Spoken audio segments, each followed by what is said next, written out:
Hello everyone, I hope you all are doing fine. Again, I'm back with a new video. अनि आजको भिडियोमा चाहिँ म हाम्रो किचन गार्डनबाट आलु निकाल्दैछु। हामी चाहिँ मम्मी र म चाहिँ आलु खन्नको लागि हाम्रो किचन गार्डन गएको थियौं।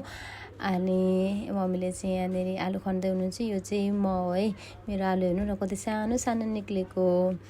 यो चाहिँ बढेकै थिएन रहेछ। अनि थ्याङ्क्स टु माई मम हैन, हाम्रो मम्मीले चाहिँ हरेक वर्ष आलु रोप्नुहुन्छ अनि हामीले अर्ग्यानिक आलु पनि खान पाउँछौँ।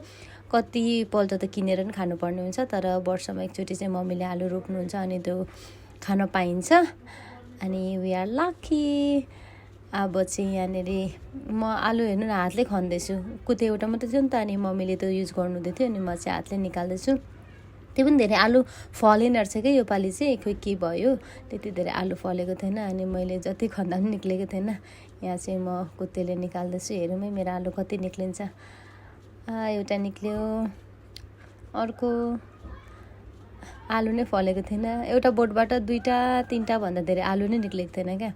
एउटा बोटबाटै 3टा मात्र आलु निक्ल्यो। अब चाहिँ हामी फेरि अझै खन्ने छौँ, तर खासै निक्लेन। अब हेरौँ यहाँबाट चाहिँ कति निक्लिन्छ। एउटा अनि एउटा सानो, म हाँस्दैछु हेर्नु न कति सानो निक्लेर के। मम्मीले हेल्प गरिदिनु हुँदैछ मलाई टिप्नको लागि। मम्मीले धेरै निकाल्नु भयो नि त। लास्टमा देखाउँछु ल मम्मीले कति निकाल्नु भएको छ भनेर। म त भिडियो बनाउँदै थिएँ, त्यही भएर त्यति धेरै खन्न नै पाइनँ। मम्मीले मेरो भिडियो बनाइदिनु भएको, छिटो गर न भन्दै हुनुहुन्थ्यो। म एकदम ढिलो काम गर्छु नि त। अब मम्मीले नै गर्नु थाल्नु भएछ मैले ढिलो गरेको देखेर क्या।